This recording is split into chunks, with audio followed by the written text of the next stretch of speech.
પહેલગામના જ્યારે ક્રૂર આતંકીઓ હુમલાથી આખા દેશમાં ઠેર ઠેર વિરોધ સંગઠનો દ્વારા કરવામાં આવી રહ્યો છે, ત્યારે સુરતના કામરેજ ગામમાં લોકો સ્વયંભૂ વિરોધ પ્રગટ કરી રહ્યા છે।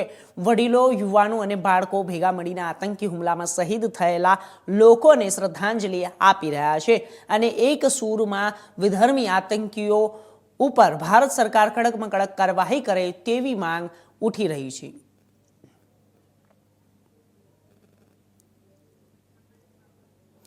આપણે જણાવી દઈએ કે અત્યારે હાલ આખા દેશભરની અંદર એક જ સૂર ઉઠી રહ્યો છે કે તમામ આતંકીઓને ઠાર મારવામાં આવે અને કડકમાં કડક સજા કરવામાં આવે, સરકાર દ્વારા કડકમાં કડક સજા કરવામાં આવે। આપણે જણાવી દઈએ કે આ આતંકીઓ દ્વારા જે હુમલો કરવામાં આવ્યો છે તેનો સખત વિરોધ આખા દેશમાં થઈ રહ્યો છે।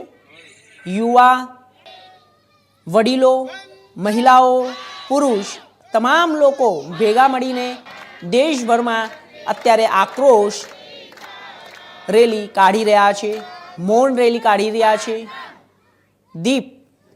દીવા કરીને પ્રગટાવીને તમામ શહીદોને શ્રદ્ધાંજલિઓ આપવામાં આવી રહી છે। ટોર્ચ લાઇન ઓન કરીને આક્રોશ વ્યક્ત કરવામાં આવી રહ્યો છે। આપને જણાવી દઈએ કે આપ જે આ દ્રશ્યો જોઈ રહ્યા છો તે ગામના લોકોના છે।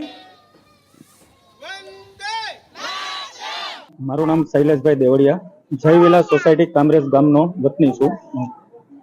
2 દિવસ પહેલા જે આપણે કાશ્મીરની અંદર જે ઘટના બની કે જે નિર્દોષ 28 લોકોને વિધર્મીઓ દ્વારા જે મારી નાખવામાં આવ્યા, તો તેના રોષ પ્રગટ કરવા માટે અને એમને શ્રદ્ધાંજલિ આપવા માટે અમારી સોસાયટી દ્વારા આજે શ્રદ્ધાંજલિનો કાર્યક્રમ રાખવામાં આવ્યો, જેમાં દરેક વડીલો, ભાઈઓ, બહેનો તથા બાળકો બધા સાથે મળી અને શ્રદ્ધાંજલિમાં કેન્ડલ માર્ચ દ્વારા એને શ્રદ્ધાંજલિ આપી અને તેમજ ધૂનનું પણ આયોજન કર્યું હતું અને સાથે અમે શ્રીરામ નામની ધૂનનું પણ આયોજન કરવામાં આવ્યું હતું।